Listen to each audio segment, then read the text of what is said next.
Hi, I'm Cliff Haddox, pastor at Central Presbyterian Church in Dayton, Ohio. I'm also one of the CE leaders at the PYC Weeks at Kirkmont Center. And we are beginning the summer book series, and this is The Great Baby Rescue. Hear now these words from Exodus 1:2. Jochebed, also known as Jochebed. Miriam is also called Miriam. Moshe is also called Moses. Zipporah is also called Zipporah. Hebrew is another word for Abraham's descendants. The ibis stretched their wings while the crocodiles lounged, plump and smug on the banks of the Nile. It was almost harvest season in Egypt, and everything was green, glossy, growing and growing. God's family was growing too. They'd come to Egypt many generations before and flourished, like everything seemed to, in the rich black soil, growing into the great family God had promised Abraham so long ago. But things began to change. There was a new king called Pharaoh, who was threatened by the flourishing of God's family. He enslaved them. Miserable work, no pay, lugging heavy bricks in the hot Egyptian sun. Where they used to be special guests, now they were treated as bodies to be beaten into obedience. They were tools in Pharaoh's kingdom, which loomed like a great power machine fueled by sweat, blood, agony, and groans. Just when God's people thought things couldn't get worse, fearful Pharaoh shocked them all.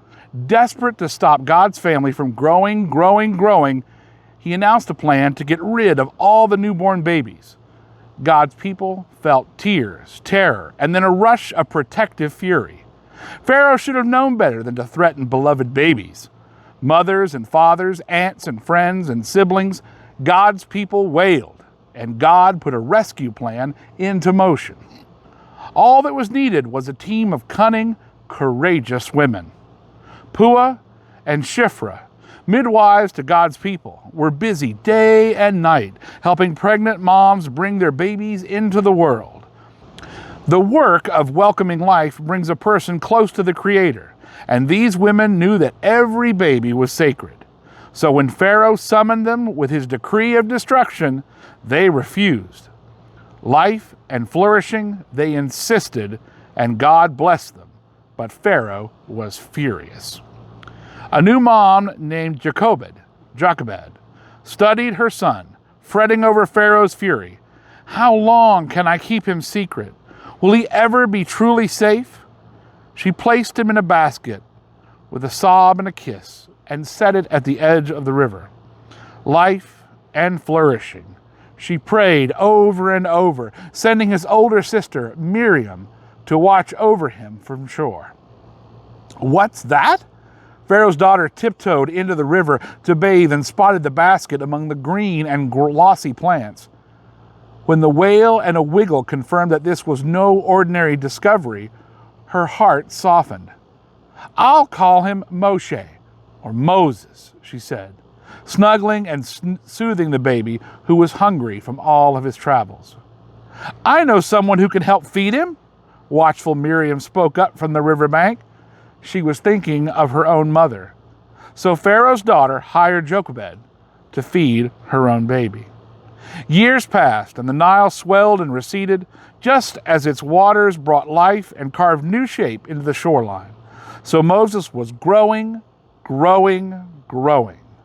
nourished and molded by his mothers, a trickle of sacrifice from his birth mother's surrender, a splash of courage from his midwives, a swirling eddy of empathy from his adoptive mother, deep wells of intelligence and action from his wise and watchful sister.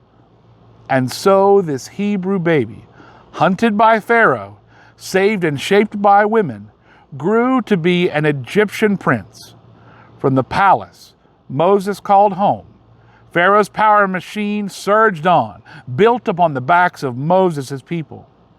The kingdom with all of its riches could belong to Moses next. But did he want it? Torn and tortured by two worlds, Moses fled to the wilderness. Where do I belong? He wondered. And then, when his future seemed murky, he was rescued again. For there, by a wilderness well, Moses met and married Zipporah, a shepherd who showed him a new and gentle way to wield power. And so it was that God's team of ordinary, extraordinary women pulled off the great baby rescue. And their courage flowed one to the next, swelling and expanding like the mighty Nile, to deliver into destiny a deliverer named Moses.